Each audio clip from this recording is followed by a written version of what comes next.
BRS రాష్ట్ర నాయకురాలు కీర్తి లత గౌడ్ గారు ఉన్నారు. ఆమెను అడిగి తెలుసుకునే ప్రయత్నం మనం చేద్దాం. మేడం నమస్తే. నమస్తే. మేడం చెప్పండి మేడం, ఎట్లా చేసిరు ఈరోజు పర్మిషన్ డే సెలబ్రేషన్స్ తెలంగాణ భవన్లో? చాలా ఘనంగా జరుపుకున్నాము. ఎందుకంటే కొట్లాడి తెచ్చుకున్న తెలంగాణలో ఈరోజు జూన్ 2న తెలంగాణ ఫార్మేషన్ డే. కేసీఆర్ గారు తన ప్రాణాలను, నా ప్రాణం పోయినా పర్వాలేదు కానీ తెలంగాణ వస్తేనే నేను చచ్చుడో తెలంగాణ వచ్చుడో అనే నినాదంతో చచ్చే వరకు వెళ్ళి కూడా తెలంగాణను సాధించిన ఈ జూన్ 2ని చాలా అంగరంగ వైభవంగా ఈరోజు గౌరవనీయులు మన బీఆర్ఎస్ రాష్ట్ర వర్కింగ్ ప్రెసిడెంట్ కేటీఆర్ గారి ఆధ్వర్యంలో రాష్ట్ర నాయకులు, కార్యకర్తలు, మహిళలు అందరూ ఆధ్వర్యంలో చాలా ఘనంగా నిర్వహించుకున్నాం. తెలంగాణ రాష్ట్ర వ్యాప్తంగా కూడా ఈరోజు తెలంగాణ ఫార్మేషన్ డేని ప్రతి ఒక్కరూ ప్రతి ఊర్లలో కూడా చాలా ఘనంగా జరుపుకుంటున్నారు. ఎందుకంటే ఇది వరకు జరిగిన దానికి ఇప్పుడు జరిగేదానికి స్పెషల్ ఏంటంటే, ఏదైతే ఒకసారి అవకాశం ఇచ్చి చూద్దాం, ఒక మార్పు మార్పు మార్పు అని ఒక అబద్ధం హామీలతోటి ఏదైతే కాంగ్రెస్ ప్రభుత్వం గద్దెనెక్కిందో, ఆ కాంగ్రెస్ ప్రభుత్వం పాలనలో అరిగోసపడుతున్న ఈ తెలంగాణ ప్రజలు, తెలంగాణ అసలు మళ్ళీ కేసీఆర్ గారు ఎప్పుడెప్పుడు వస్తారు, కేసీఆర్ గారు లేని లోటు ఏంటి అని ప్రతి ఒక్కరి మనసుల్లో అది మెదులుతుంది. కాబట్టి మా తెలంగాణ హక్కులేంటి, మా తెలంగాణ, మా కేసీఆర్ గారు, బాపు కేసీఆర్ గారు ఉంటే ప్రతి ఒక్కరిని ఒక కన్న తండ్రిలాగా, ఒక సొంత అన్నలాగా, ఒక తమ్ముళ్లాగా, ఒక తాతలాగా అయ్యి ప్రతి ఒక్కరిని అండగా కాపాడిండు. అట్లాంటి పాలన నుంచి ఇప్పుడు ఎలాంటి పాలనను మేము తెచ్చుకున్నాం, మేమే తప్పు చేసినాం, మేమే గోసపడుతున్నాం అని ప్రతి ఒక్కరూ పశ్చాత్తాపడుతూ మళ్ళీ మా కేసీఆర్ గారు రావాలని ఒక దృఢ సంకల్పంతో ఈరోజు తెలంగాణ ఫార్మేషన్ డేని ప్రతి ఇంటిలో తెలంగాణ ప్రతి ఇంటిలో జరుపుకుంటున్నారు. రైట్ మేడం, మరి ఇక్కడ పవన్ కళ్యాణ్ గడి ఇక్కడ నవ తెలంగాణ సంకల్ప సభ ఏర్పాటు చేస్తాం, తెలంగాణను చుట్టుముడతాము అని చెప్పేసి కూడా జనసేన సంబంధించిన నాయకులు చెప్తున్న మాటలు. ఇక్కడ పవన్ కళ్యాణ్ది సభ కూడా ఇక్కడ పర్మిషన్ ఇవ్వడం లేదు, దాని గురించి కోర్టుకు వెళ్ళారు ఈరోజు. మరి దాని మీ స్పందన ఏంటి?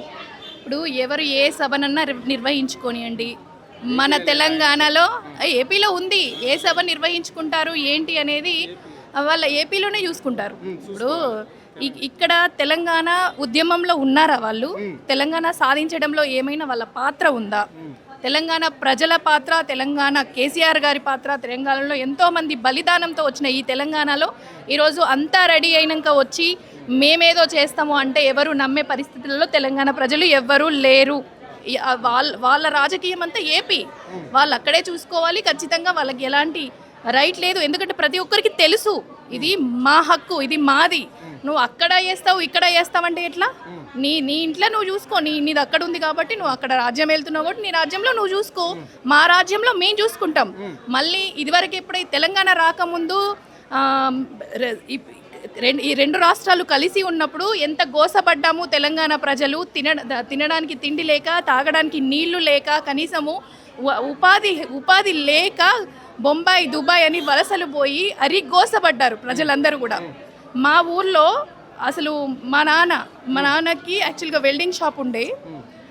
మా ఊర్లో అసలు ఒక మంచి నీళ్ళు కావాలన్నా, ఇంట్లో నీళ్లు కావాలన్నా 4 గంటలకు లేచి లైన్ కట్టేటోళ్ళు.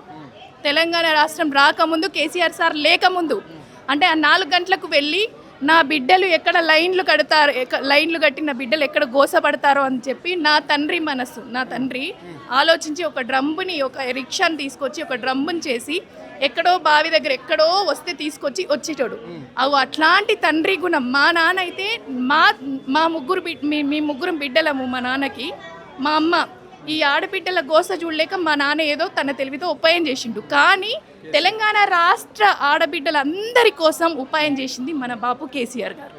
ఎందుకంటే బాపు కేసీఆర్ గారు అలాంటి ఉపాయం చేయడం వల్లనే ఇవాళ ఏ ఆడబిడ్డ కూడా బిందె పట్టుకొని ఎక్కడికో పోయి నీళ్ళ కోసం లైన్లు కట్టాల్సిన అవసరం లేదు. ఇంటికే నీళ్ళు వస్తున్నాయి, మనకు కావాల్సినన్ని నీళ్ళున్నాయి, మంచి నీళ్ళున్నాయి, మన అవసరాలకు అన్నింటికి తగిన నీళ్ళున్నాయి, పంటలకు తగిన నీళ్ళున్నాయి. ఈరోజు సుభిక్షంగా ఉంది.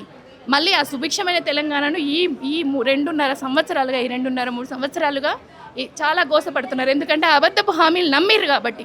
అది